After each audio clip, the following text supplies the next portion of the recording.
tema que, siempre digo, los temas económicos son un poco densos, pero es lo que hace y deshace nuestras vidas. Así es que es muy importante que estemos atentos y atentas para ver qué es lo que se viene, qué es lo que nos plantea el gobierno como reforma tributaria. Y no solamente eso, vamos a tratar también con el ministro de Hacienda y su equipo, dos viceministros aquí presentes, también a ver cómo va a ir, famoso tipo una especie de pronóstico. Tenés acá la rutina, famoso tipo horóscopo, ¿verdad? Horóscopo chino. Van a ver cómo nos va a ir en términos económicos. Es lo que queremos hablar con nuestros invitados de hoy. Bueno, con nosotros se encuentra el hermano del presidente y ministro. ¿No te gusta que te diga que sos hermano del presidente? Y para mí mi hermano es un orgullo. Claro, claro. Bueno, ¿y cómo te llevas con tu hermano ahora en función de gobierno? Benigno López, hermano del presidente, ministro de Hacienda. Y ahora es mi jefe. ¿Y hace realmente de jefe? Sí, presidente yo le llamo. Ah, pero le llamas presidente así. Sí. En público y en privado. ¿En privado también le decís También. presidente? ¿Y por qué esa ridiculez de decirle Y presidente? porque así tiene que ser, es el presidente.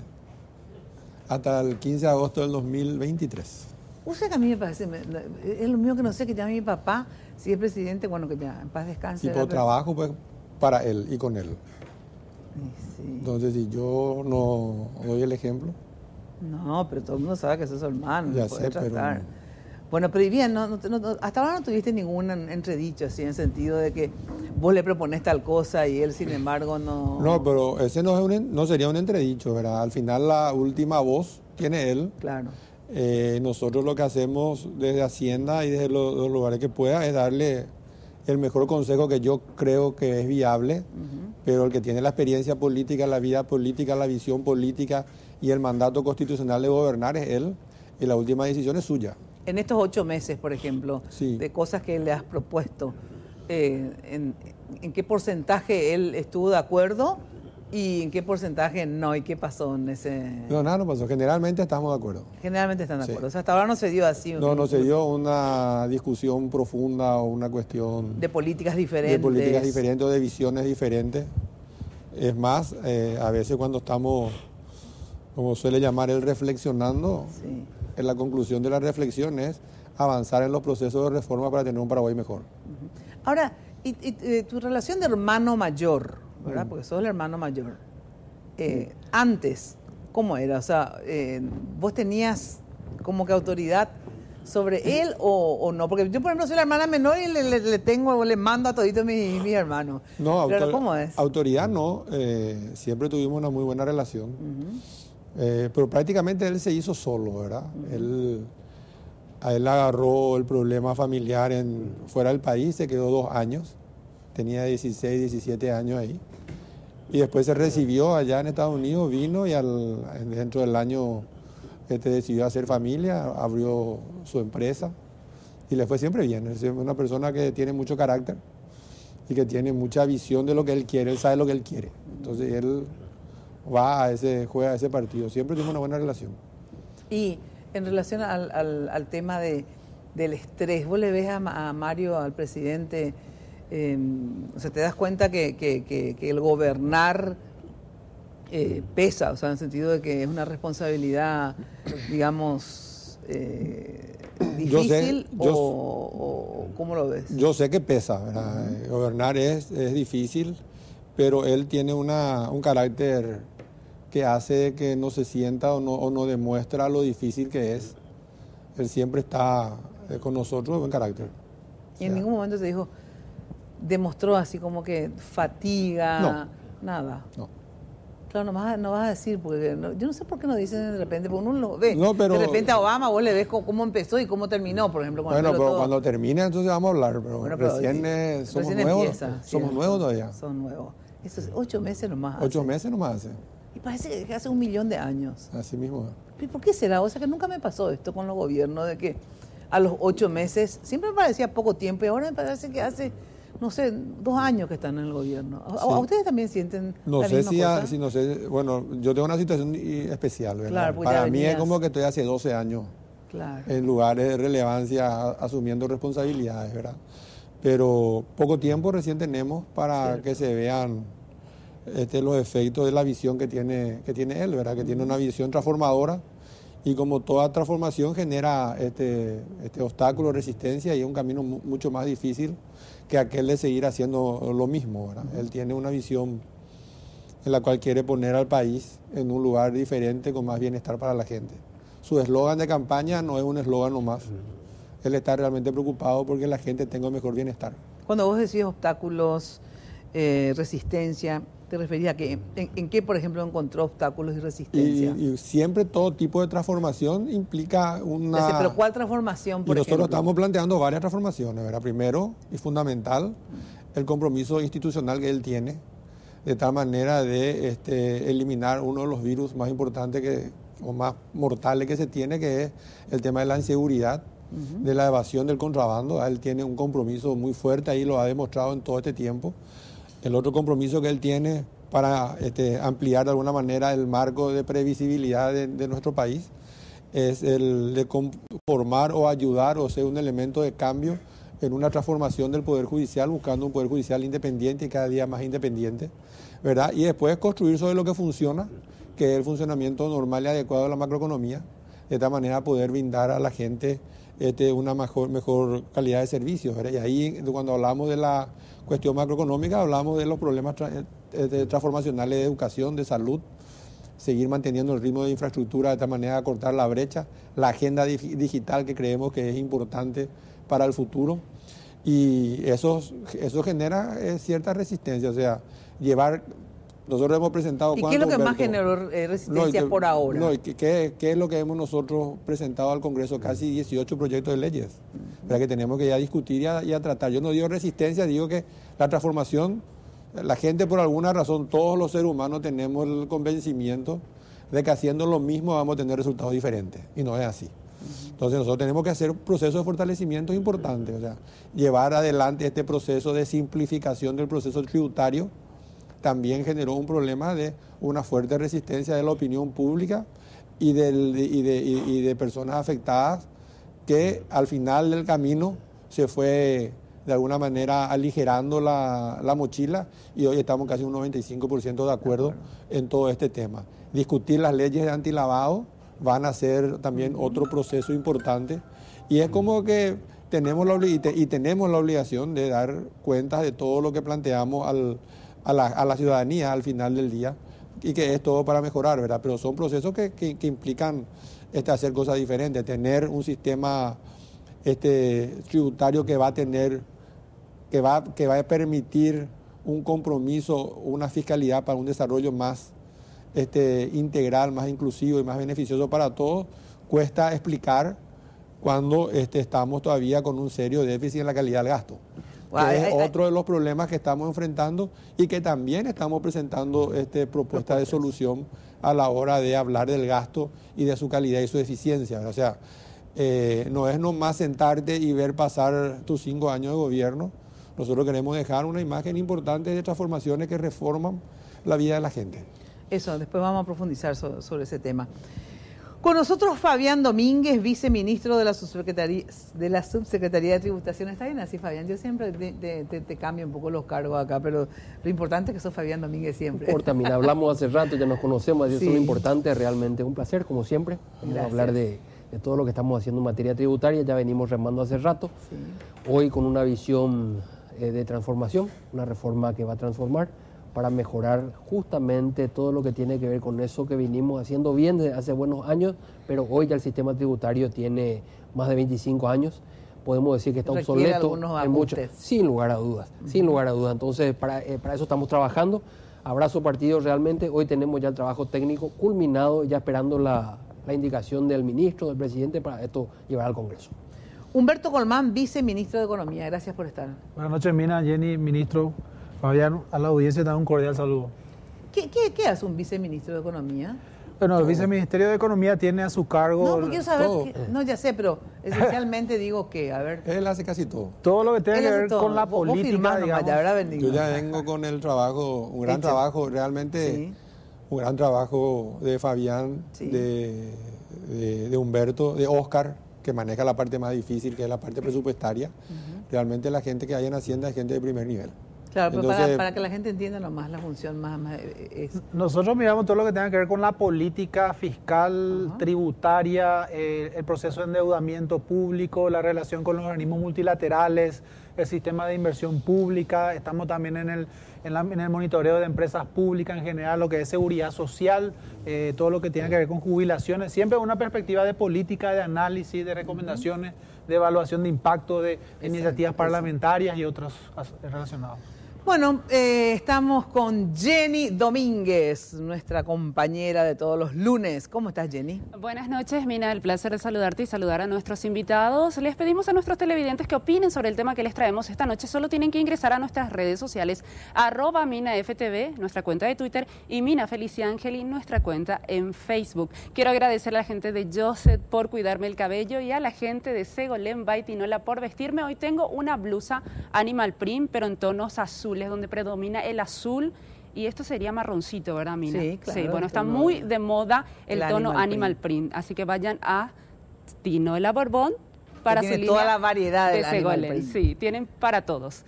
Bueno, ahora sí, vamos al informe para dar inicio al tema de esta noche. En este informe, algunos de los principales elementos que tienen que ver con el proyecto de reforma tributaria que va a presentar próximamente el Ejecutivo al Parlamento.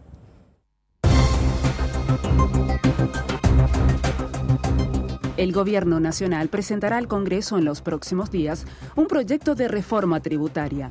La propuesta busca modernizar, simplificar, hacer más eficiente y equitativo el sistema tributario del país, con lo cual el Gobierno pretende transformar la cobertura y los servicios de salud. Además, apunta a mejorar la calidad de la educación. Las autoridades del Ministerio de Hacienda sostienen que con la reforma tributaria se mejorará el gasto público, los impuestos serán más equitativos, manteniendo la prudencia macroeconómica y fiscal. Estos son los elementos principales de la propuesta de cambios en el sistema tributario del Paraguay. Simplificación y equidad.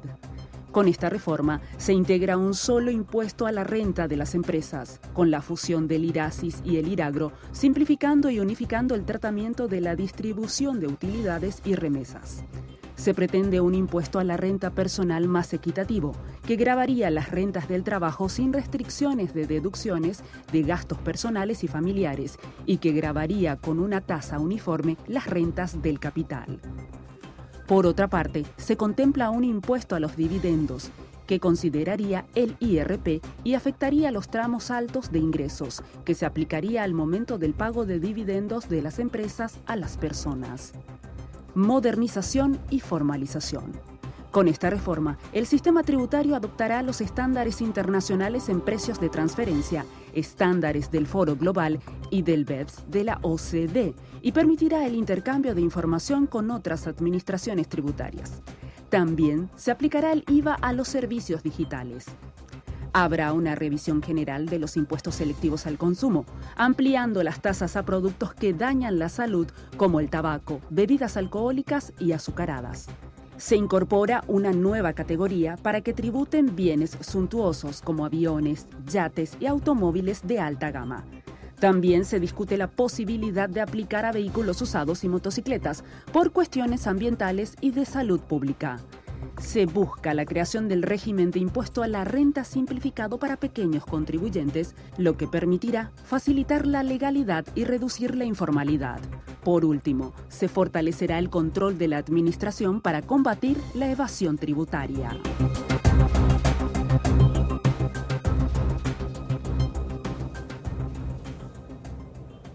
Bueno, ante esta propuesta que obviamente vamos a desmenuzar con la gente del gobierno acá para poder entender bien, a ver qué significa tal y tal y tales cosas, en qué varía, por qué es necesario variar, por qué la reforma, qué pasa, por eso quieren hacer esta reforma tributaria. Lo vamos a desarrollar en un ratito más. Pero antes, Jenny nos preparó otro informe, tengo entendido, Jenny, que es sobre ya ciertas respuestas este plan, ¿no? Asimismo, en este informe les traemos algunas declaraciones hechas por empresarios y ex autoridades nacionales. El Estado y grupos empresariales vienen trabajando en la reforma tributaria hace 6 meses. En esta fase final existen cuestiones en las que no se ponen de acuerdo. Las tasas del impuesto selectivo al consumo y algunos puntos técnicamente específicos del IRP. Discusiones y diferencias que se han trasladado también al sector político, que finalmente tendrá en sus manos el destino de la reforma tributaria. Y el tema de más polémico, que son las bebidas y el tabaco, hay posiciones bien claras que se me entregó ayer y ellos van a evaluar y van a ver hasta dónde se puede acordar. Eso quedó pendiente y como te digo, en el selectivo de consumo hay un montón de otras cosas que no tienen tanta visibilidad o van a golpear a la clase media. Por ejemplo, y te digo, lavarropa, computadora, es una herramienta de trabajo, no le puede poner selectivo a los celulares, le están poniendo selectivo de consumo. Eso nos parece que no. ¿Cuál es el criterio? Meter todo nomás en la misma bolsa, no hay... Sí, es difícil de entender, porque de repente con el tema de la bebida y el tabaco te hablan del tema salud, pero después hay una larga lista. Algunos ya estaban. No tiene ningún sentido en recaudar más para seguir gastando igual. Es decir, que mejoren la calidad del gasto, que es lo que siempre se está reclamando, y el contribuyente no va a tener problema en seguir aportando. Pero cuando vos ves que todo Chaco está bajo agua y que la gente no puede llegar a los lugares de producción ni la mercadería puede salir, o que la leche tiene que derramarse en los caminos porque los camiones se empantanan, porque no se hacen las rutas, o porque se hace la ruta como se hizo la ruta tras Chaco, que pareciera que hubiesen pintado simplemente de negro. Entonces eso produce una resistencia natural a seguir aportando para que se sigan pagando secretarias VIP, ¿verdad? O para que tengamos un centro médico en un congreso que tiene seguros VIP. Entonces hay ciertas inconsistencias. Vos no podés decretar que la gente compre más porque vos querés. Vos podés subir 100% si querés el selectivo, y no por ello se va a vender más. Es más, va a ser peor. Cuando el selectivo suba, el selectivo que tiene que ver con los productos importados, va a hacer que baje incluso ya la recaudación aduanera del importado. ¿Para qué el importador va a traer algo que no vende?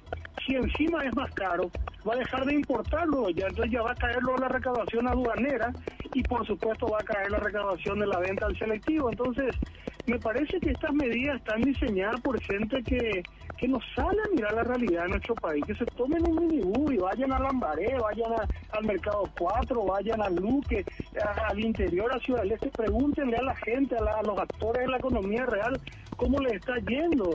Nuestra economía se está cayendo, no están entendiendo, parece el mensaje. El Estado siempre va a ser el gran contratista, pero creo que en este momento la cosa no está bien. La cosa no está bien, no hay que nosotros hablar como si no viéramos los problemas o nos estuviéramos sintiendo que el combustible, la suba al combustible es inminente. Pese a las críticas que recibe el plan de reforma tributaria del gobierno, organismos internacionales como la Comisión Económica para América Latina y el Caribe, CEPAL, valoran el proyecto que se está discutiendo, además de destacar las coincidencias de visiones entre la propuesta fiscal del organismo y lo planteado en la reforma tributaria del Paraguay.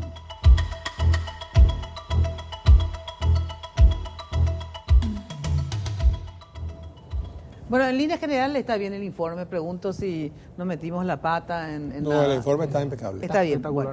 Ahora entonces vamos al desarrollo.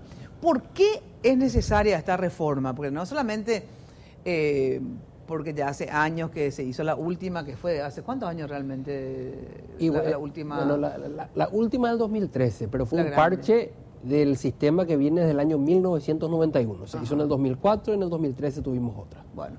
¿Por qué ahora es necesario? O sea, ¿por qué se les ocurre a ustedes? ¿No? Hace así, ay, vamos a hacer esto. No. ¿Por qué? A ver, ¿qué está fallando del actual sistema? ¿O es que tenemos demasiados gastos y tenemos que recaudar más? ¿Por qué? A ver. Vamos a hacer un recuento de por qué estamos acá, ¿verdad? ¿Por qué llegamos acá? Exacto. Y para contestar un poco algunas de las quejas o de los cuestionamientos que hay en las grabaciones que pasaste, ¿verdad? Nosotros estamos trabajando sobre un proyecto de reforma tributaria que hizo el gobierno anterior, ¿verdad? En el gobierno de transición, en la parte de transición, cuando ganó Marito, ahora le puedo decir así porque no está él, cuando ganó Marito, ¿verdad? Hubo una comisión de transición que se creó, que creó Lea Jiménez, y nos invitó al representante del gobierno de transición para empezar a hablar y ver el sistema tributario. El Ministerio de Hacienda tiene riquísima información de cómo fue funcionando, cómo está funcionando, qué es lo que hay que hacer, qué es lo que hay que cambiar, qué es lo que hay que modificar. Y ese trabajo compartieron con nosotros desde abril del año pasado hasta agosto aproximadamente, donde prácticamente el 90% de lo que estamos presentando tiene su base en ese trabajo que se hizo y que es muy importante y que nosotros creemos ya en aquel momento y ahora de que es un paso adelante en la dirección correcta para justamente simplificar el sistema, modernizar el sistema, buscar la formalización de la economía y darle más poderes a la Subsecretaría de Tributación a la hora de discutir con los contribuyentes y aclarar una serie de normas que tienen o tenían conceptos dudosos, como por ejemplo lo que podés deducir o no de la renta personal, que es un problema que encontramos nosotros al asumir y que lo resolvimos nosotros con el sector privado en consideración de que lo íbamos a resolver definitivamente en una ley que es esta, ¿verdad? Y después, nosotros cuando asumimos en agosto, generamos la primera comisión que armamos con Humberto y con Oscar Llamosa, viceministro de Administración y Finanzas, fue la comisión del gasto. Habíamos entendido en el gobierno asumido que había que hacer un gran trabajo en la eficiencia del gasto, ¿verdad? Y a eso nos dedicamos. Trabajamos, yo creo que un mes, 40 días, más o menos, y en el Senado de la Nación se plantean aumentos al selectivo al consumo. O sea, los aumentos al selectivo al consumo vienen desde el Senado en función a un cuestionamiento de salud, ¿verdad? Y ahí, de la mano del sector privado que vino a pedirnos que nos presentemos al Senado a explicar de que ya que se va a hablar de una reforma, se haga una reforma integral y se acompañe el rico trabajo que tenía Hacienda, porque en ese momento para esa sesión ya varios senadores habían pedido informe al Ministerio de Hacienda, que remitamos todos los informes y todos los trabajos que se habían hecho en la anterior comisión de análisis de la situación tributaria. Nos sentamos ahí con ellos, le planteamos al Senado esa situación y le dijimos, ¿por qué no nos dejan que vengamos con algo más, con una posición de Hacienda y con algo más sólido, a presentarle a ustedes una propuesta diferente o consensuada o como lleguemos con respecto a ya todo el tema tributario, no solamente algunos cuantos impuestos y otros no. Nos dijeron, vengan en marzo, nosotros trabajamos arduamente y ahí sí se dejó un poco, se le dio una misión a la Comisión del Gasto, que es resolver el tema de compras públicas, que es uno de los temas donde se encuentra un mal gasto, que después vamos a hablar de eso.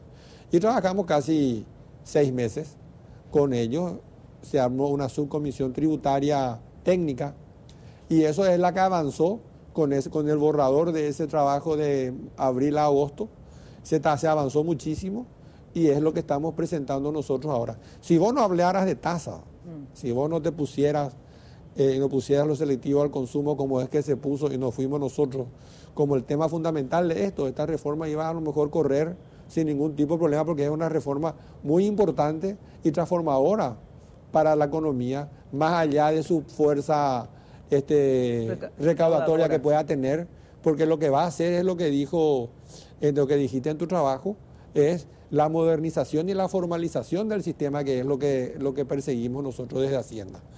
Entonces, así llegamos a eso, porque nosotros entendemos que después de casi 30 años es necesario tener un sistema nuevo o un sistema adecuado a las nuevas tendencias que hay hoy en el mundo tributario. Entonces, esa es la idea que está atrás de todo esto. Y de paso, tratar de que los selectivos al consumo tengan un impacto y ahí está la parte difícil para nosotros, que nos cuesta mucho encontrar el equilibrio, que proteja la salud, pero que no funda el negocio, porque lo que dice Gustavo es al revés, lo que te dice la academia, ¿verdad? En ese tipo de impuestos al selectivo del consumo, ellos te dicen, a vos no te tiene que importar lo que recaudás, ni tampoco te tienen que importar la fuente de trabajo. O lo que tenés que hacer es que justamente no se compre. Claro, pero eso en un país, yo diría, que es lo que el consenso que tenemos en el equipo técnico, en un país donde vos podés garantizar que ni ese ni ningún otro producto se va a vender de esa naturaleza. Y acá lamentablemente tenemos todavía una economía informal alrededor del 30%, una frontera que permite el contrabando de ida y de vuelta. Y entonces lo que podríamos hacer, si no tenemos un número adecuado, es generar que no se vendan esos productos, no tener recaudación, y por otro lado, que se siga consumiendo productos de menor calidad de contrabando y que el efecto en la salud no tenga el efecto que se busca. Deseado. Bueno, a ver, pero si uno tuviera que sopesar, digamos, poner en la balanza qué es lo que vamos a lograr con esta reforma impositiva, ¿verdad? La famosa mayor formalización, bla, bla, bla, bla, o en realidad también vamos a recaudar más. O sea, ¿cuál es el peso más importante? ¿Qué es más importante en nuestra economía actual, digamos? ¿Ustedes le ponen más énfasis que con esto vamos a recaudar más o se va a formalizar más simplemente? O ambas cosas, a ver cómo es. Y una cosa depende de la otra, Mina. Si formalizas más, la tendencia es que recaudes más. Lo que se hizo, pero la gran fortaleza de esta reforma, y yo quiero resaltar el trabajo del sector privado, porque esto no es solamente un trabajo nuestro. La subcomisión que habló el ministro, está todo el sector privado y ellos fueron coautores de todo este trabajo realmente, y tengo que destacar la calidad técnica y el respeto con que se trabajó y la altura con que se trabajó en esa subcomisión. Y acá el gran triunfo creo que es el salto de equidad que dimos con esta reforma tributaria. ¿Por qué? ¿Qué significa eso? Hablando en cristiano para que la gente entienda. Resulta que hasta hoy, con la ley vigente, hay sectores que son disímiles cuando que tienen la capacidad contributiva, que es lo que hablamos aquí contigo el otro día. El sector comercio, servicio e industria con el sector agrícola y pecuario. Hasta tasas diferentes tenían. Así es. ¿Y por qué? Estaban por impuestos diferentes. Entonces lo que se hizo fue medirles a ambos con la misma regla y juntarlos a todos en el mismo impuesto. Entonces todos van a pagar lo mismo. En esta reforma que hace rato yo por lo menos vengo rompiendo la bola, ¿verdad? Que paguemos por lo menos en ese sentido. Entonces, igual, sobre todo cuando el agro, durante muchos años, no sé, así de repente tiene sus bajas, qué sé yo, pero se benefició, o sea, fue un sector bien productivo. Y está legitimado por ellos, mira, que es lo más importante. Entonces, hoy, lo que justamente esto, porque siempre que se intentó, ellos lograron, no sé si convencer a los senadores y al Parlamento, y no se hacían las reformas. Esta vez, los señores del agro, te estoy hablando mediano y grande, porque siempre le ponen de pretexto al pobre pequeño productor, ¿verdad? Que sabemos bien que son un pretexto.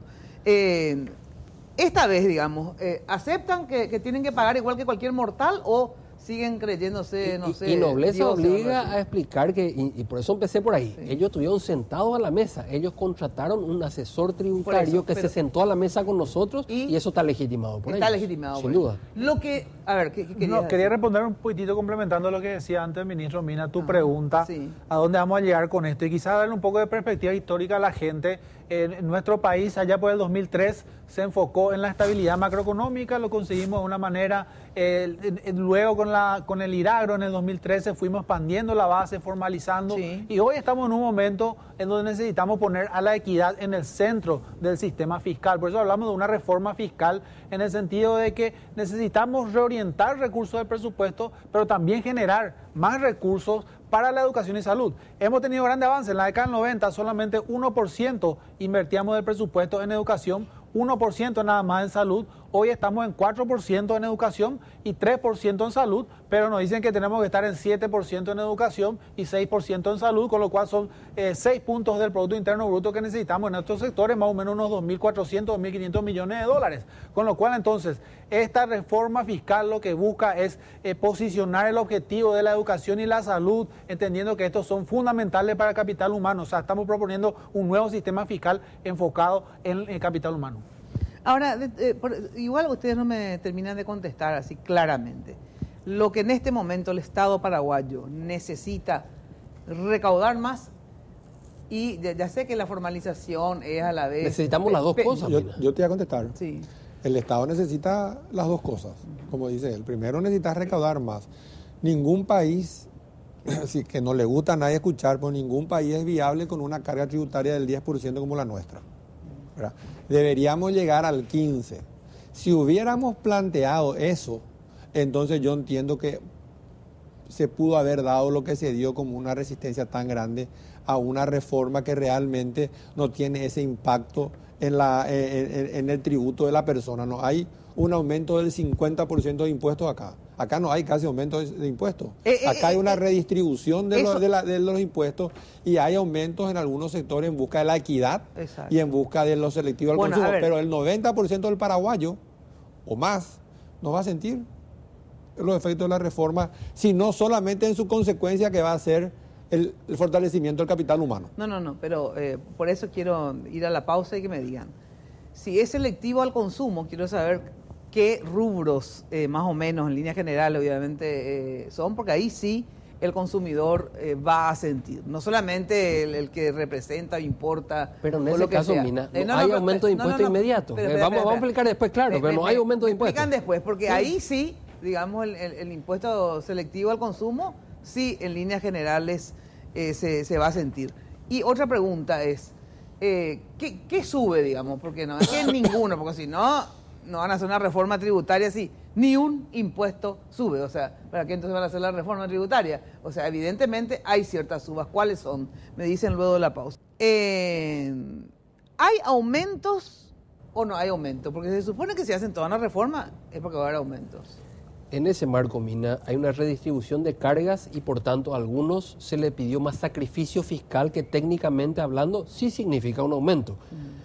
Por eso dijimos, es como un ecualizador de sonido. ¿Conoces el ecualizador? Sí. Fuimos moviendo, fuimos como afinando las clavijas de la guitarra. Para que haya equidad, pero bueno, y entonces, para que haya equidad, ¿a quiénes les tocó o les tocará pagar un poco más, porque antes pagaban menos que los demás? El agro en el pasado no pagaba tasa adicional y el IRASI sí pagaba. Entonces, ambos van a pagar hoy ese adicional. ¿Qué es lo que es la tasa adicional? La tasa adicional es cuando vos ganás dinero a fin de año, pagas un impuesto sobre la renta. Cuando distribuís tu utilidad, por el hecho de distribuir, te dispara otra obligación de dejar un aporte fiscal. Claro, 5% es en el sector comercial. ¿Y el agro no pagaba? No pagaba. O sea, sacaba la plata, usaba y no pagaba. Y no pagaba, exactamente. Entonces, paralelizando eso, ambos van a tener la misma carga tributaria hoy. Por otro lado, el sector agro también arrastraba pérdidas fiscales hacia futuro. Cuando tenía una pérdida, el sector comercial no se le permitía arrastrar las pérdidas.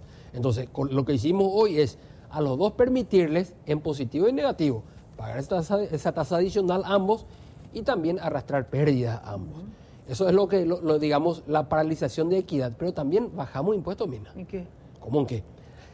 Paraguay ya era luego competitivo en el marco de la inversión extranjera. Siempre escuchaste eso. Bien, le hicimos más competitivo. ¿Cómo? Resulta que el impuesto de distribución del 5% sobre la utilidad, el impuesto sobre la renta para una empresa, para un inversor extranjero, tenía triple tasa. 10 más 5 más 15.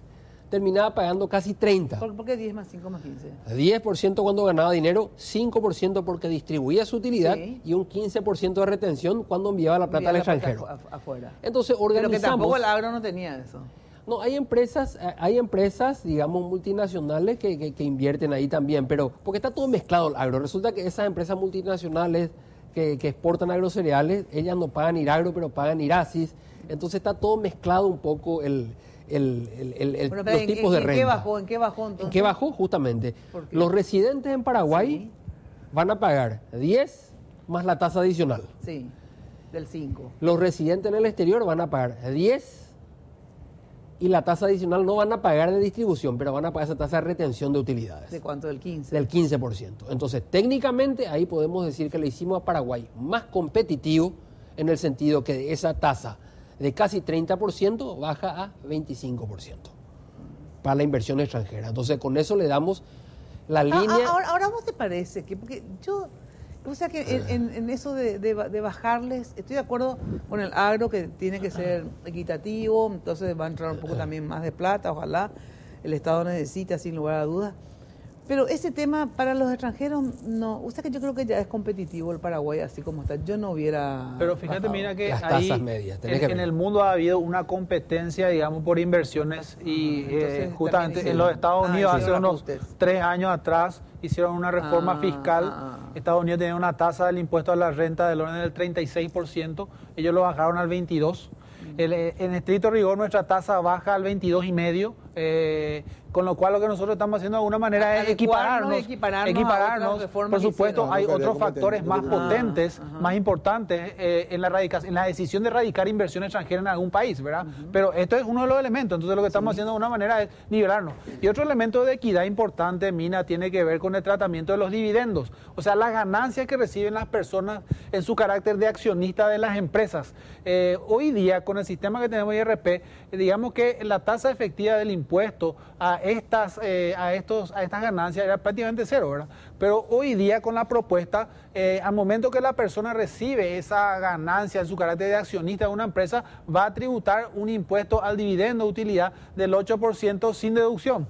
Y esto tiene que ver, por supuesto, con los segmentos de la sociedad de mayores ingresos. Entonces le da también mucha equidad. Mexicano cristiano también esto como cuando una persona como accionista recibe ganancia de la empresa, recibe dinero de la empresa. Recibió $1 millón. Recibe $1 millón y va a pagar entonces un 8% por eso, o sea, $80,000. Antes, en realidad, como podía deducir todo, también dentro del IRP, terminaba pagando prácticamente cero, ¿verdad? O iba a pagar 8%. ¿Cómo se hacía? Yo recibo $1 millón y hoy tengo que computar como ingreso grabado en el IRP la mitad, $500,000. Pero eso está sujeto otra vez que yo deduzca todo tipo de gastos. Entra a mi bolsa normal de ingresos de los cuales puedo deducir. ¿Y ahora por qué no puedo deducir? Y ahora el trabajador, la renta del trabajo, sí. Todos los paraguayos, es decir, todo aquel que trabaja y percibe un salario, una comisión, siempre puede seguir deduciendo. Lo único que se cambió el segmento de las acciones, porque las acciones se deducían doble, Mina. Se deducían de entrada y se deducían de salida. Con lo cual terminaba en un más de 100% de deducción, que es lo que te explicó Humberto, no terminaban pagando impuestos. ¿Por qué hacían?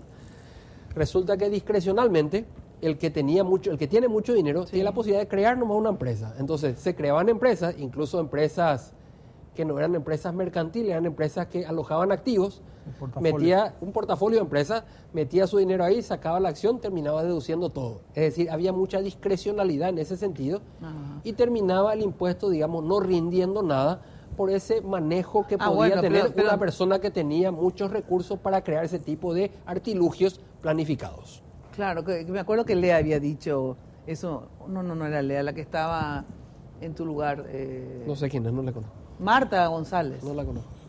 ¿Por qué no la conoces? No la quiere Marta González, ¿verdad? No. Yo sí la conozco, yo la aprecio mucho, Marta. Bueno, Marta González había dicho justamente que los más ricos no pagaban, porque justamente hacían, se ve esta trampita. Ahora te juro que lo que más quiero saber en este programa es porque no le quería a Marta. No, mira, me tocó trabajar, le conozco un poquito, me tocó trabajar un cortito tiempo y bueno, después recibí otro desafío y me fui a trabajar a otro lugar. No sé, que no se acuerda muy bien de Marta González, ¿verdad? No, bien. Bueno, a ver, entonces se crean, se suben en el agro, en ese sentido ahí sí hay un aumento de impuestos y después hay otro que es selectivo al consumo. Ahí también hay aumentos de impuestos, si bien actualmente no, pero se pone en perspectiva un techo más elevado del que teníamos. Sí, estamos buscando un techo más elevado, todavía no tenemos el número cerrado, pero sí estamos buscando y para serte sincero va a haber un aumento ahí del techo y vamos a tener la atribución de usarlo en el momento que creamos conveniente. ¿Y por qué esta clase de impuestos? Les pregunto, esto es normal en todos los países, que el impuesto es de tal a tal y no tanto. Y porque tener la facultad de acuerdo a las condiciones de la economía, ir subiendo o bajando en algunos casos, ¿verdad? Bueno, bajando no creo que haya bajado nunca, pero de todas maneras pero en otros países subiendo. Se baja y generalmente en situaciones como esta, de donde tenemos una cierta desaceleración, si tuviéramos la posibilidad de bajar ciertos impuestos que permiten generar alguna otra utilidad al Estado, otro retorno, se podría haber hecho, ¿verdad? Pero ¿a qué? Pero selectivo al consumo no, porque en estos casos especiales tiene el componente de la salud. Entonces ahí, como te dije, la academia es otra. Bueno, ya sé, pero, por ejemplo, ahí es tabaco, alcohol, después bebida azucarada. Bebida azucarada. Después sí te puedes expandir el tema que estamos discutiendo todavía si ingresa o no, el tema ambiental. Entonces ahí te vas con las motos, ahí te vas con los autos, te vas con los autos nuevos, te vas con los autos usados. Ah, no, y eso todavía no saben si entra o no. Estamos resolviendo nosotros y nos estamos reuniendo ya dentro de Hacienda, ¿verdad? Ya. Y esto de las computadoras y no sé qué más. El tema tecnológico. Ajá. También se está incorporando eso al paquete selectivo. Ya estaba. Eso ya estaba. Eso ya Pagaba estaba. 1% los teléfonos celulares. ¿Y ahora qué? Sigue siendo 1%. Es decir, en esos segmentos no se plantea incremento, Mina. Eso continúa igual. Eso estaba así y continúa estando así. No, pero ¿por qué se habla entonces de celulares y eso? Y yo no puedo ya entender. Hay muchas cosas que se hablan, Mina, y que nosotros no podemos entender muchas veces. Pero ahí por no qué se plantea habla. ni un techito. Por ejemplo, más, se ni dice, nada. suba de impuestos. No, lo mismo que estaba presentado en la ley se sigue manteniendo. Se habla, por ejemplo, de que suba impuestos. Se expande la frontera para subir en algún momento. Está clarito acá y lo volvemos a repetir una vez más. Con esta reforma no se plantea suba de impuestos selectivo al consumo de inmediato. Se plantea subir la frontera de tasa para poder subir cuando la economía mejore. Claro, y lo que se dijo, ministro, en relación a esto, porque empezó el tema de selectivo al consumo con el cigarrillo, porque obviamente Cartes es uno de los mayores productores de cigarrillo, y empezó, como todo empieza en este país, por cuestiones políticas, ¿verdad? Por cuestiones políticas se hace y se deshace todo, ¿verdad? Sí. Entonces, ¿qué pasa? En el caso del cigarrillo, de la bebida alcohólica y de las bebidas azucaradas, en el caso del cigarrillo, si bien obviamente hace mal a la salud, pero hace muy bien al fisco. ¿Por qué? Porque en realidad los millones de cigarrillos que produce Cartes, no es que fuman todos los paraguayitos, porque si no estaríamos con 8 cigarrillos cada uno en la boca, ¿verdad? Sabemos que eso va al Brasil, ¿verdad? ¿Por qué va al Brasil? Porque justamente acá paga poco impuesto en relación al tabaco norteamericano, por ejemplo, ¿verdad? Y por eso que rompen las bolas con el tema de que se aumente. No es por la salud solamente, porque el tabaco ingresa casi 120 millones de dólares año al fisco. Si vos agarras, sí, es así. Si vos agarras con impuesto a la renta quizás, pero selectivo solo. No, selectivo solo no, todo. Y todo claro. El gasto en salud pública que genera, a pesar de que gran parte de la producción no queda acá, genera un gasto para el sistema de salud pública. Que no es más de 120. Entre temas de neumonía, cáncer de pulmón, son más de 200 millones de dólares que gasta el sistema de salud pública en todos estos males. Claro, pero porque si no les va a pasar lo mismo, se van a joder lastimosamente el resto de los mortales. Yo ya vivía clorita, pero de todas maneras el tema es el siguiente. En este momento ustedes quieren recaudar más y 120 millones de dólares son 3 barrios de San Francisco año que Cartes ingresa al fisco paraguayo. 3 barrios San Francisco año Cartes ingresa con el cigarrillo, con su producción, con renta, todo. Entonces, si vos agarrás y le aumentás el selectivo al consumo para joderle a Cartes, muy bien, que se joda a Cartes. No, yo no estoy diciendo que es el tuyo, digo que así fue, ¿verdad? Y si ustedes aumentan independientemente para joderle a quién o por qué, ¿verdad? El tema es que van a joder a la economía porque 120 millones, obviamente Cartes tiene 2 alternativas si ustedes aumentan el selectivo. Primero que va a dejar de ser competitivo para vender su cigarrillo en el Brasil, ¿verdad? Va a dejar de ser competitivo. Entonces tiene 2 alternativas. Producir en negro, ¿verdad? Y por lo tanto no pagar los 120 millones al fisco, va a pagar solamente que 20 si produce en negro. O dejar de producir, porque obviamente si no es competitivo para el mercado paraguayo, Cartes no va a producir esa cantidad de cigarrillos jamás, porque no va a vender. Entonces va a dejar de ingresar al fisco plata en vez de ingresar más plata. Eso nomás es. Así como pasó con la tarjeta de crédito, siempre pongo ese ejemplo.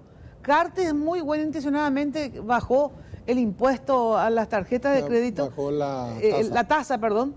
Y no fue él, fue la ley. Y ya sé, pero fue una propuesta del gobierno y creó un quilombo. O sea, de verdad, fue negativo. No importa quién haya sido, Dios planteó eso. Fue negativo, ¿verdad? Entonces ahora también va a pasar exactamente lo mismo. Va a ser negativo porque va a ingresar, porque es así, hace la gente simplista. A veces por ignorante y a veces a propósito. Bueno, pero si hoy ingresa 120 millones de dólares Cartes al gobierno, al Estado paraguayo, si aumentamos el selectivo al consumo de 18 a 23, te digo cualquier cifra, 5% más, entonces hace 5% de 120 millones son 6 millones de dólares más, qué sé yo, ¿verdad? Y no es así, porque justamente si se aumenta, dejará de vender y por lo tanto de producir más. Entonces va a dejar sin empleo a la gente, que eso otra vez lo de menos, porque serán 3.000, pero 3.000 personas que tienen familia, ¿verdad? Sí. Pero está también los 120 millones que hoy ingresan al fisco. Entonces digo nomás, cuando se toman medidas como esta, yo lo digo esto del cigarrillo porque lo tengo súper bien estudiado, lo del cigarrillo, ¿verdad? Me fue muy claro cuando me explicaron lo del cigarrillo, porque me pareció absolutamente claro y nadie hasta hoy me pudo retrucar eso. Pero ha de haber otras medidas que yo no conozco porque nadie me explicó, ¿verdad? Que también por eso cuando uno toma medidas económicas siempre tiene que ver la consecuencia, ¿verdad? Por eso nosotros dijimos al inicio que lo selectivo al consumo nosotros estamos estudiando el análisis de sensibilidad, ¿verdad? Porque hay un impacto en la salud que es real y hay un impacto en la economía también que es real. Nosotros no vamos a hacer un análisis político de la situación ni no vamos a buscar agradarle a este sector o al otro sector. Vamos a hacer lo que siempre hizo Hacienda, un trabajo serio. Podrá tener sus críticas luego, podrá ser cuestionado después. Pero no porque vos aumente la gente va a dejar de fumar. Eso es mentira. No sé. Eso ya depende un poco de la tasa también, Mina. La gente no deja de fumar por eso. La gente empieza a fumar por las campañas de concientización que se hace, ¿verdad? Pero no porque le aumente el cigarrillo. Para el vicio la gente consigue la plata. Hay evidencia en el mundo, mira, y no lo decimos nosotros. La Organización Mundial de la Salud tiene evidencia de esto. Claro, en situaciones en donde las tasas que paga el cigarrillo, no es solamente el ad valorem, que en Argentina, por ejemplo, es 70% el selectivo, más el IVA del 20%, más un impuesto por cajetilla que es de monto fijo, la tasa efectiva está por encima del 100%. Pero el tabaco en la Argentina no es el negocio para ellos, o sea, no es negocio para la Argentina, es simplemente para que la gente fume menos. Es lo mismo que en Cuba, qué sé yo, no sé cómo explicar, ¿cómo se llama?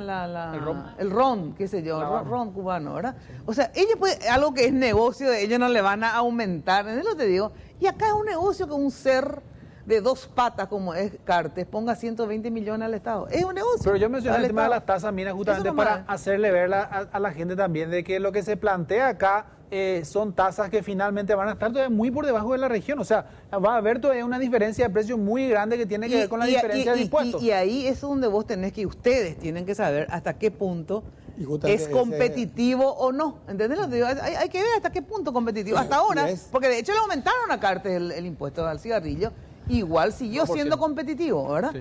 Lo que yo no sé, si le aumentás 3, ya deja de ser competitivo. No sé porque eso sí que no manejo. Pero y por eso seguimos sin presentar, Mina, estamos estudiando todavía esto, estamos viendo cuál es la medida, cuál es ese número para poder tener algo presentable, algo real que condiga con eso. Yo nomás les digo por eso, este es el caso puntual de Cartes que conocemos, lo discutimos 1000 veces, pero digo nomás que todos estos planes, porque cuando se dice, bueno, acá ya no queremos, si bien es cierto, tenemos una estabilidad macroeconómica, ahora vamos por la equidad, decía vos, ministro, sí, ¿verdad? Entonces yo siempre digo, todas esas cuestiones son sensacionales, pero mirá si por ir por la equidad rompemos esta estabilidad macroeconómica. Te pongo un ejemplo, no digo que esto suceda, ¿verdad? Pero digo nomás es que, por eso es que la economía es tan sensible, ¿verdad? Que no es una cuestión nomás de decir, porque si no me parece, todo suena bien, vos decís, equidad. Bueno, lógico, ¿quién se va a oponer a la equidad? Pero había sido que porque quisiste la equidad, cagaste los negocios del agro y se fue a la puta al Paraguay, no sé cómo te explico. Todas esas cuestiones son ustedes lo que entienden, no yo. Pero hay ciertas cuestiones que sin ser economista, por una cuestión de lógica, me doy cuenta que puede suceder. Lo que estamos haciendo es un trabajo, como te dije, serio, profesional y responsable, ¿verdad? Justamente siendo uno de los responsables, Hacienda de la macroeconomía no va a generar un problema para complicar la macroeconomía. Pero se ha pasado, ministro. Ojalá Dios quiera que a uno te pase porque nos pasará al resto de los mortales, ¿verdad? Pero ¿por qué crees que en otros países fueron también seres de carne y hueso como vos que tomaron medidas desacertadas? No creo que creyendo que iban a llevar a la debacle a un país. Todo ministro, me imagino, toma medidas pensando en positivo. No creo que haya un tarado en el mundo que tome una medida que sea... De hecho, nadie hace las cosas a propósito para complicar la vida, pero vos tenés que también ver el track record que tiene Hacienda, que tiene Banco Central en cuanto a sus políticas. Hasta ahora resultaron exitosas. Hasta ahora, exactamente. Y bueno, y van a seguir siendo exitosas. La política tributaria es una de ellas. Acá no se plantea perder la competitividad de impuestos bajos y costos bajos. Acá se plantea algo que sea gradual, sí, muy y razonable dentro de todo lo que se puede hacer, y siempre teniendo en cuenta lo que dijo Humberto, que hay que poner también en la ecuación hoy, y cada vez viene con más insistencia el tema del impacto en la salud de esos tres productos: azúcar, alcohol y tabaco. Pero nosotros no pretendemos ser unos salvajes a la hora de fijar la política tributaria. Vamos a hacer algo razonable dentro de lo que nos dé nuestro análisis de sensibilidad, dentro de lo que se pueda, y es un proceso gradual. O sea, la discusión de esto yo estoy seguro que va a seguir viniendo, va a seguir estando en la agenda económica del Paraguay, porque es un tema que cada día va a tener más preponderancia, el impacto del costo de la salud en este tipo de productos. Pero claro, pero entonces sí es el costo de la salud, porque yo siempre discutía con los que yo sé muy bien por qué plantearon, porque los conozco como si los hubiera parido, ¿verdad? ¿Por qué habían planteado el tema del impuesto al cigarrillo? Y le dije, salud. ¿Y el alcohol, chicos? El alcohol está lleno de borrachos, somos todos borrachos, ¿verdad? Entonces, ¿por qué?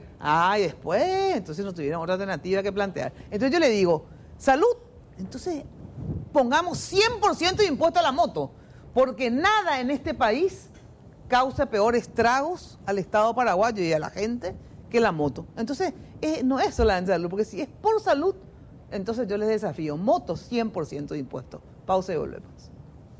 Hablamos del impuesto selectivo al consumo que ustedes van a plantear, van a ver, después ya depende ahora del Congreso. ¿Cómo está la relación de este proyecto y los empresarios? Ya sabemos, ¿verdad? Hicieron todo un proceso, llegaron casi en un 95% de acuerdo, y hay un porcentaje que no llegaron a un acuerdo. Por ende, van a presentar ustedes el proyecto hasta donde puedan, ¿verdad?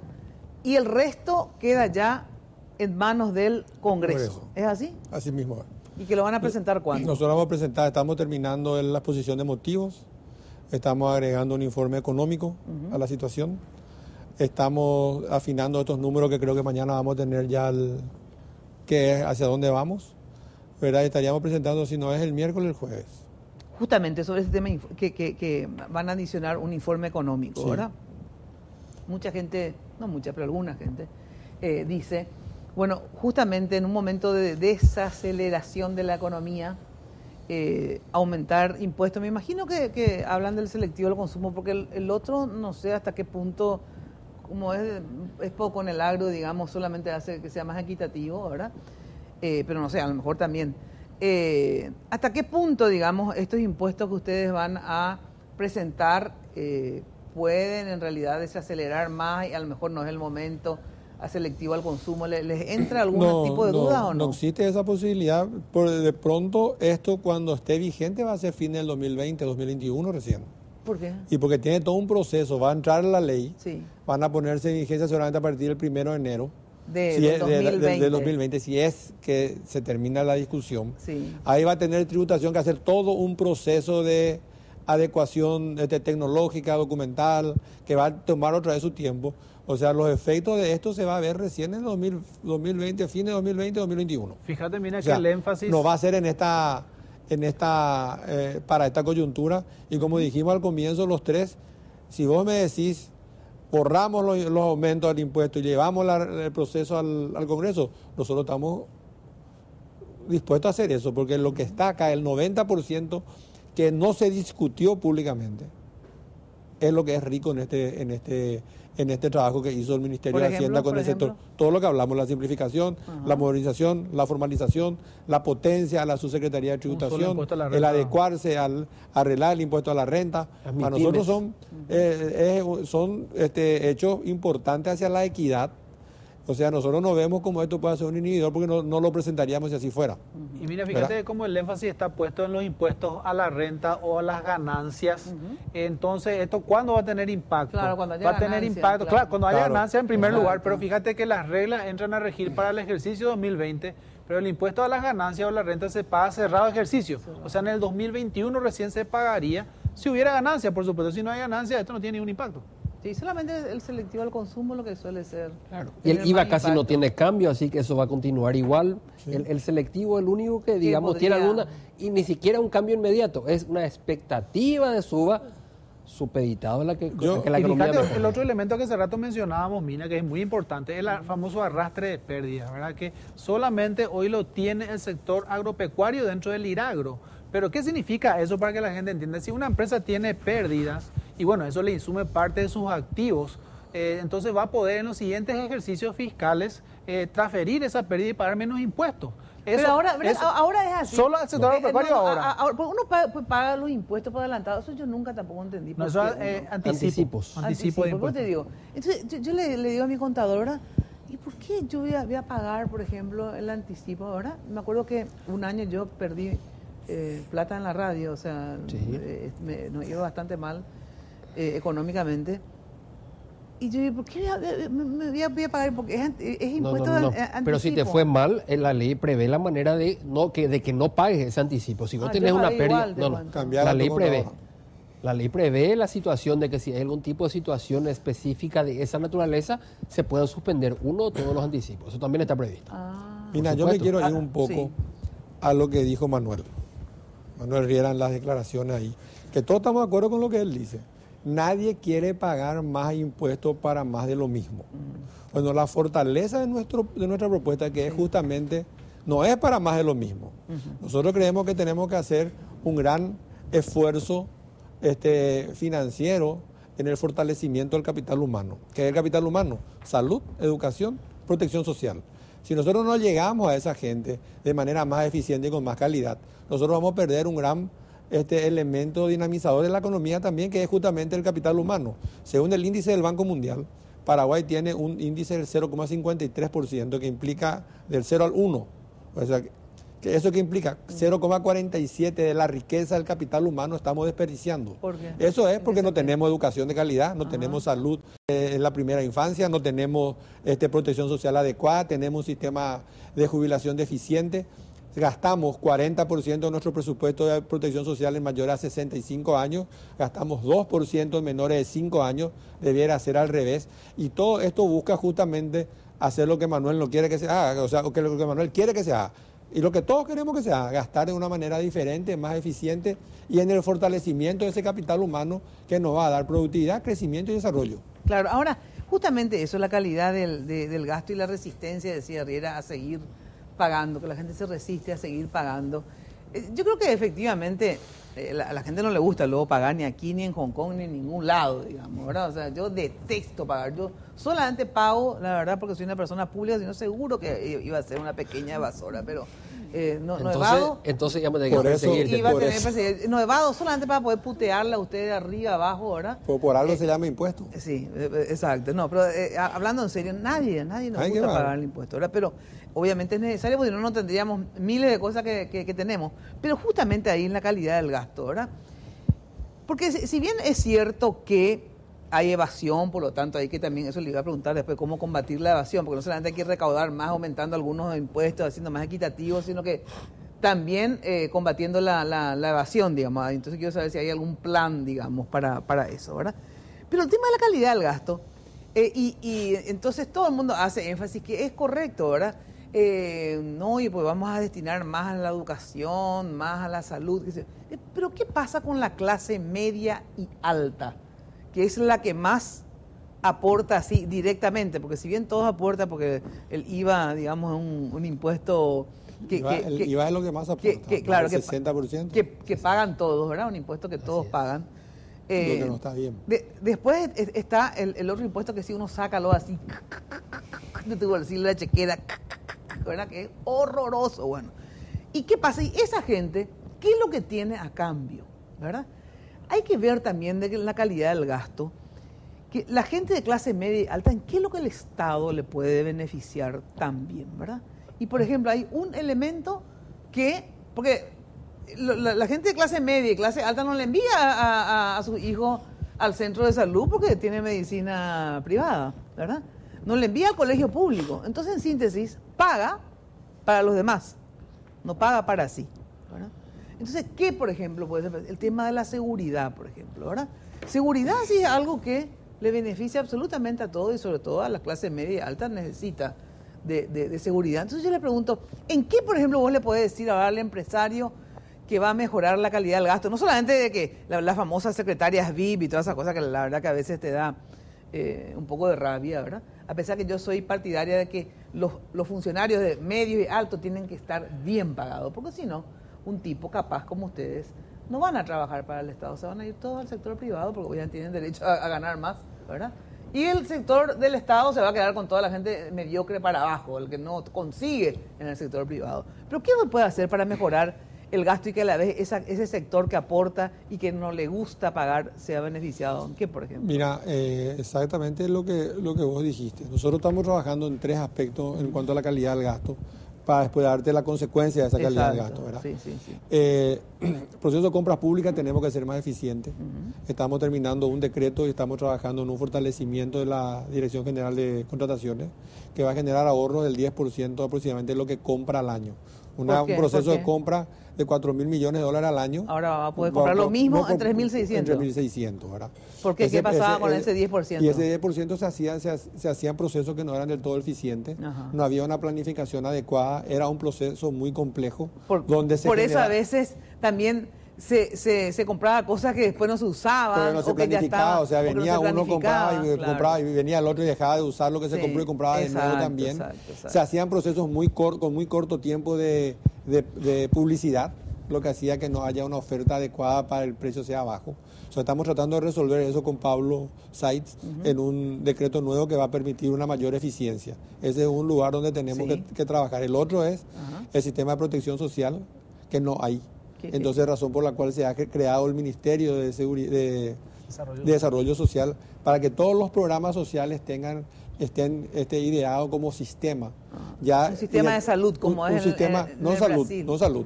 Esta es la asistencia social que da el Estado al ciudadano que no tiene justamente ni salud, ni educación, ni protección, ni seguridad social, que es un monto casi 10% del PIB alrededor, que son $5.000 millones que se gasta en ese mundo y que resulta que no se gasta del todo bien. Entonces ahí también va a haber ahorros importantes.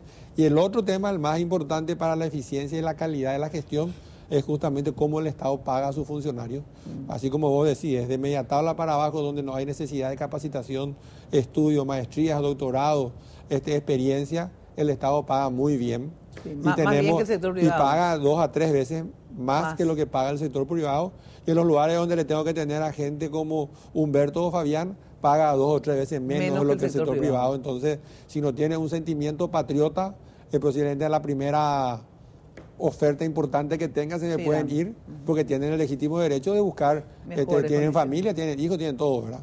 Entonces ahí estamos trabajando también con se aprobó la agenda que teníamos. ¿Cómo va a hacer esa parte? ¿Sabes por qué? Porque ¿cómo bajar los salarios? No vas a poder bajar los salarios. No, pero tenemos las buenas noticias en el ámbito de educación y salud se dan del lado de que más del 40-50% de los funcionarios se van jubilando en los próximos 10 años.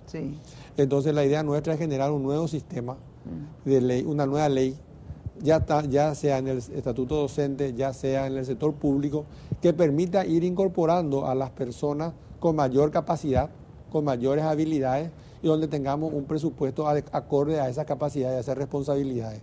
Nosotros podemos hacer, y no es algo nuevo, ni algo que no se hizo en Paraguay, se hizo, Banco Central, por decirte un ejemplo. En el 2002 tenía 1.250 funcionarios, hoy tiene 800. En el tiempo se generaron incentivos para que vayan saliendo los que ya eran muy mayores o ya no tenían las capacidades. Pero eso es cuando hay superpoblación, ¿verdad? Y acá también tenemos superpoblación. Y eso que te digo, cuando hay superpoblación. Y vas a incorporar... Pero no bajar los salarios, no vas a poder pero vas a poder incorporar de manera diferente. O sea, yo digo, si vamos a seguir pagándole, por decirte, a una persona que no tiene título, que no tiene capacidad, le vamos a seguir pagando 8, 10, 12 millones de guaraníes, como se paga, seguramente esa persona no vamos a generar la forma que se pueda ir, porque afuera no va a conseguir 8, 10, 12, va a conseguir 2, 3 o 4. Pero si los nuevos entran con los nuevos salarios, con el nuevo sistema, con el nuevo proceso, ese no me va a poder reclamar derecho adquirido, no me va a poder decir me tenés que pagar lo que gana el otro, porque yo le digo, no, el otro tiene título, tiene maestría, tiene idioma. ¿Vos qué tenés? Nada. Ahora yo le pregunto, otro gasto que no sé si es mucho en cantidad, ¿verdad? Y si qué plan tienen. Esto que estás diciendo, ¿cómo se llama? De acción social, qué sé yo, el La protección social. Tecoreí, todo Y ese eso, es el programa de protección social que se le da al más adulto mayor. Eso, ¿ustedes piensan aumentar en cantidad y en monto, en cantidad de gente y el monto, o piensan dejar así, disminuir? ¿O qué van a hacer con eso en síntesis? Porque les pregunto porque a la Argentina eso le fundió. Nosotros pensamos empezamos a desarrollar la visión del presidente, que es justamente va en tu preocupación. La idea nuestra no es aumentar las personas, ni no es aumentar el monto, sino que aumentar las personas que ayudamos a que salgan de la pobreza, de tal manera que tengan la forma de sustentarse por sí mismas. O sea, no es solamente una cuestión asistencialista la que queremos hacer, sino estamos rediseñando los programas con el Ministerio de Desarrollo, con el Ministerio de Agricultura y Ganadería, para que eso tenga mayor impacto a la hora de salir de los lugares de pobreza, de salir de los sistemas de beneficencia del Estado. Porque si no va a ser... Antes el Estado, a ver qué pasaba antes, le pregunto, porque antes el Estado no pagaba esa clase de... No, mira, pero fíjate que este programa, Mina, que en Brasil se denominó Fomicero, en Argentina la asistencia universal por hijo, acá en Paraguay se llama Tecopona, ha sido, bueno, el caso de Argentina un caso particular porque la transferencia es de un monto muy grande, ¿verdad? Entonces, efectivamente ha tenido un impacto en la disposición a trabajar y ha generado cierta dependencia, pero las transferencias en general en los países, el programa José Pinto en Bolivia, Fomicero en Brasil, Tecopona en Paraguay, las transferencias son muy limitadas. Mira. Lo que esto consigue es básicamente compensar ese que le llamamos nosotros en economía el costo de oportunidad, que el chico, aquel dinero que genera el chico en la calle, que no esté en la calle, que esté en la escuela, y para eso es justamente la transferencia, y ha mostrado que se corta esa transferencia intergeneracional de la pobreza. No le decimos nosotros, hay investigación internacional que demuestra que ha sido exitoso este programa en otros países, ¿verdad? Claro, pero en realidad yo creo que hay que ver, porque como decís, este modelo se aplicó de diferentes formas en diferentes países. Entonces hay que ver cuál es el modelo que sí fue productivo, ¿verdad? Sí. Porque en la Argentina, cero. O sea, nunca tenemos que copiar a la Argentina, esa es la consigna, ¿verdad? En nada, efectivamente, pero mucho menos en esto. Porque generó que se le daba casi como te digo cualquier cosa, ¿verdad? 2 millones por mes, o 2 millones y medio, que no quieren ni trabajar, ¿verdad? Sí. Más se le ofrece trabajo y dice, sí, pero yo trabajaba en negro, porque entonces así sigo cobrando el costo y entonces cobra también el doble. O sea, es toda una mafia, ¿verdad? Hay que tener cuidado con los incentivos perversos, pero yendo a tu pregunta anterior... Pero espera, porque entonces una cosa es darle para cuestiones básicas, pero tiene que ser por un tiempo determinado, ¿verdad? De hecho, tiene un tiempo. ¿Y qué después también? No es que le sacás y le dejás en bola, sino que ver la posibilidad de lo que hizo Lula, ¿verdad? Para mí Lula es el modelo, sinceramente. Y Tecopona tiene ahí una secuencia, Mina, porque el que sale de Tecopona luego de un periodo determinado entra en el programa Tecojá, donde el énfasis ya está más bien en la capacitación para lo que tiene que ver con oficios, claro, para generar ingresos. Exacto. Eso es lo que tendría que aprovecharse, esos meses de ayuda pequeña, porque la gente no le va a sacar la pobreza con 300.000 o 400.000 guaraníes, ¿verdad? Pero sí, para capacitarle y darle algún tipo de orientación para que genere algún tipo de ocupación, ¿verdad? Sí, correcto. Bueno, con respecto a lo último que preguntaste, ¿dónde pueden ver el impacto de la reforma tributaria la mayoría de los ciudadanos paraguayos? Sí. En la reducción de la brecha de infraestructura. Nosotros somos un país mediterráneo. Es nuestra obligación tener rutas, puertos, ríos que permitan la salida de nuestros productos a los mercados internacionales. En la reducción de la brecha tecnológica tenemos una agenda digital importante que va a permitir conectar todas las escuelas, todos los hospitales y todas las comisarías. Se está trabajando en la última milla de tal manera que se pueda tener un impacto de la tecnología en esos lugares y en servicios de salud de calidad, porque son todos pintados los que no van al sector público. Pero vos tenés un problema grande, haces cualquier cosa para ir a IPS. Totalmente. Por más que sea multimillonario. Así es. Por eso, es la experiencia que yo tengo. Por eso es importante lo que hizo el Brasil, el SUS, creo que llamara Servicio Único de Salud, algo así. Hacia eso está apuntando el Ministerio con IPS, tratando de trabajar en un programa diferente de salud, en una atención. Porque todos tendríamos que estar en el centro. Yo lo digo todo, claro, como vos decís, mediano, pequeño, bueno, no sé, el multimillonario tal vez no, pero... Y poder tener a lo mejor una cobertura diferente, claro, ¿verdad? O sea, si vos sos de IPS tenés mayor cobertura que si no sos.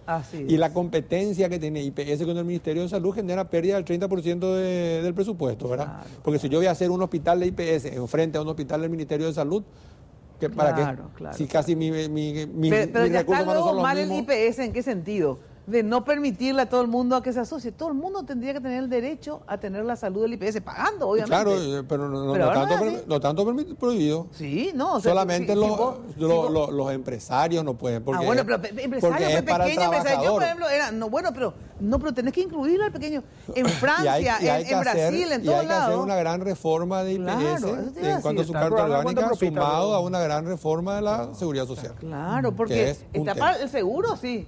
¿Cómo se llama? La jubilación. Sí. Pero la gente lo que quiere es salud, ¿verdad?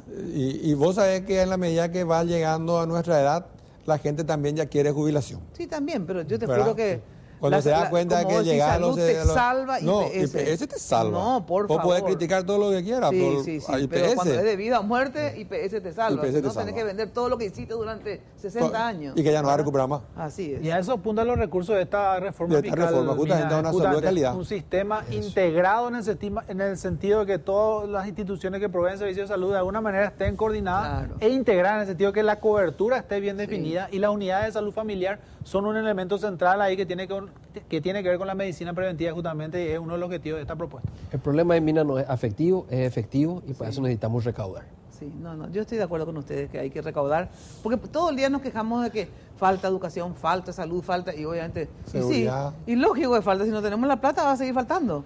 Sí. Y para tener la plata hay que recaudar más. Sin duda. Por lo tanto, no hay que evadir, hay que pagar, aunque no dé gusto. Sobre el punto, hoy clausuramos 5 empresas por no emitir comprobante de venta como cada primer lunes del mes, y que es lo que vamos a seguir haciendo, ya que preguntaste la evasión. Una acción planificada de controles de evasión con mucha participación de la tecnología, y gracias a eso fuimos levantando todos esos esquemas, y ese es parte del secreto de que por qué la recaudación sigue subiendo. ¿Y la frase final, Fabián? Por supuesto, la frase final, recordando a la ciudadanía, exigir su comprobante de venta a la hora de comprar bienes y servicios. Muy bien, muchísimas gracias. Gracias, ministro, gracias a todos. Gracias a vos, Mina. Les deseo éxito, porque si ustedes tienen éxito, obviamente nos irá bien a todos los paraguayos.